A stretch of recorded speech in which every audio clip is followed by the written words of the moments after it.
In just a moment, we're about to introduce live one of the Real Housewives. Now you're racing through your head. Is she from Atlanta? Is she from Orange County, New York?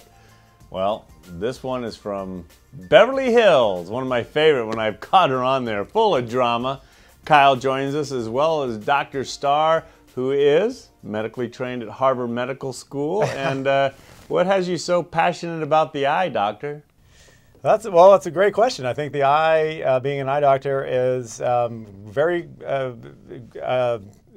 just a lot of joy at the end of the day, helping people to see better, of course, is what we primarily do, but also helping people to feel better. And that's where the dry eye story comes in. A lot of people with dry eyes sort of suffer. I myself have dry eyes. Kyle, of course, has dry eye. And, you know, the eyes, if you're aware of your eyes all day and you're constantly reaching for artificial tears and rubbing and blinking and, you know, just aware of your eyes, it's really no way to live. And so I'm happy to be able to help people feel better and see better. Well, Kyle, I know that you suffer from this, but I don't believe there was a dry eye when you dropped off Alexa. Oh my gosh, no, when I dropped off my daughter Alexia to college, for some reason my eyes were working fine that day, lots of tears that day. Yeah, that was a very emotional time. And you brought like the whole family. I did. You must have seen that on Instagram or Twitter to know this information. Indeed, man, I live on Instagram. But now let's move on to your diagnosis. What led you to go in to see the doctor in the first place?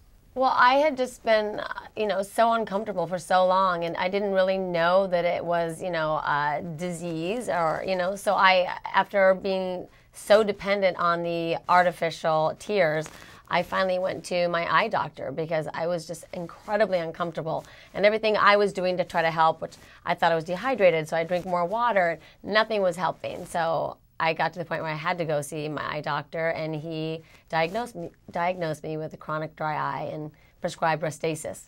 I've been taking it ever since, and now I feel much more comfortable, and I don't walk around hiding drops in every pocket and purse in my car. Well, I'm glad you have a treatment that is helping you out so well. But doctor, the symptoms, how common is this disease? Yeah, well, I'll tell you, it's extremely common. As an ophthalmologist, it's one of the most common diagnoses I make on a daily basis.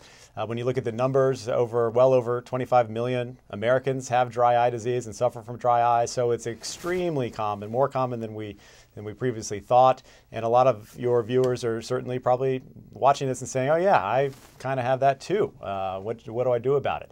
A lot of the symptoms, as you asked, usually the most common symptom is just a dry, gritty, sandy feeling like there's something in your eyes all day long. But there are other symptoms that can be associated with dry eyes. Fluctuating vision is one. Having to blink your eyes throughout the day to sort of clear up your vision. Redness of the eyes. Sometimes even itching is more commonly associated with allergies of the eyes, but certainly itching can be associated with dryness as well. Waking up in the morning feeling very irritated. Sometimes people will describe sleep in their eyes or what have you. Sitting at a computer and having difficulty with your eyes throughout the day, getting irritated eyes. All of those things are often associated with dry eye disease. It's crazy. Anytime we do a medical segment on here, I actually think I have the condition after I hear all the things. But it is a real condition, and I know there's help, so I encourage our viewers to go and find out more information. And before we go, so great having you with us, Kyle. Given your tremendous success, and we get to watch it on TV, what advice would you give to the rest of us that you've learned on your journey? Well, I think that it's just important to, whatever your dream is, to follow it and to believe in yourself. And like my mom always taught me, to plant the seeds for what you want. And I believe that eventually it will happen. That's the power of positive thinking. Who would have thunked it? I love it. Positive thinking on the Real Housewives show. I think your mom had some great advice there.